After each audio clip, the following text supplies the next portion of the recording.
The rain came down in furious sheets that morning, hammering the windows of the tiny mountain cabin like 1,000 impatient knocks.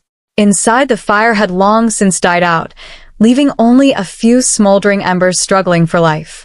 On the couch, Luke Carter, 34, rugged, a single father with worry lines far deeper than his age, sat with his little daughter asleep in his lap, her head resting against his chest. He stared blankly at the flickering coals when suddenly the desperate sound of knocking broke through the storm. 3 rapid, frantic pounds. Then another.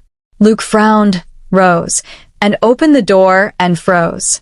Standing there, drenched to the bone, her designer coat plastered to her trembling frame, was none other than Isabella Grant, the CEO of the massive corporation that had fired him 6 months ago.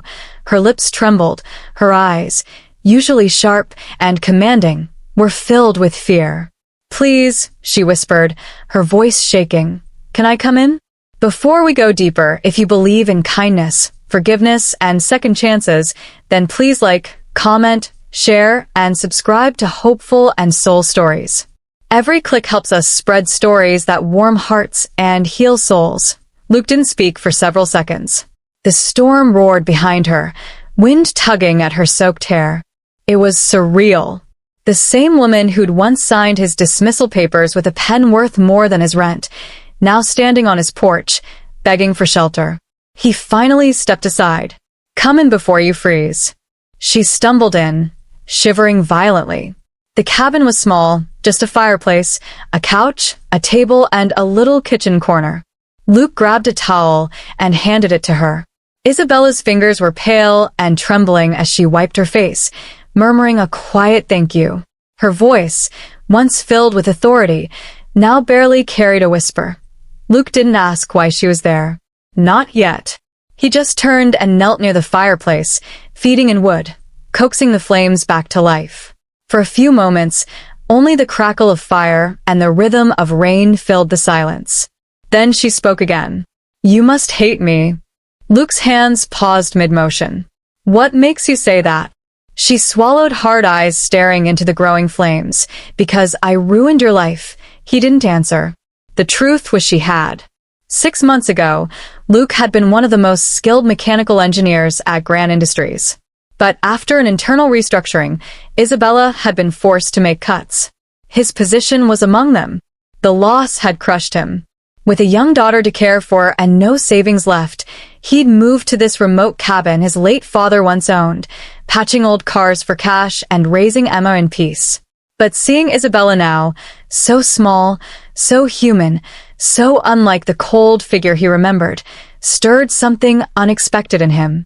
As she warmed her hands near the fire, he noticed her expression, a mix of exhaustion and grief. "What happened to you?" he finally asked. Her eyes glistened. "My car skidded off the road up the hill. I was driving from the airport to attend a board meeting. The driver left me halfway after the engine broke down. I tried walking, but then the storm started. My phone died." She gave a soft, bitter laugh. "Some CEO. Can't even survive one rainstorm." Luke offered her a cup of hot tea. "The last of his stock. You'll survive," he said quietly. People usually do when they stop trying to control everything. For a long while, neither spoke.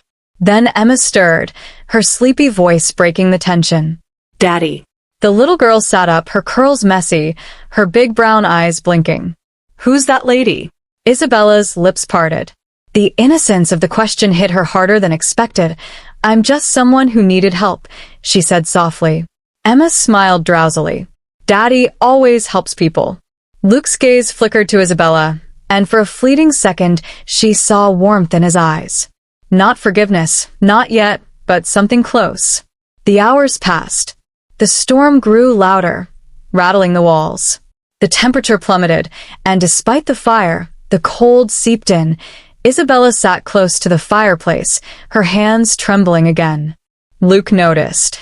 "You're freezing." "I'll be fine," she said weakly, rubbing her arms, but he could see she wasn't. Her lips had turned pale, and her whole body shivered. He grabbed a thick wool blanket and handed it to her. "Here," she took it, but her voice faltered. "It's not enough.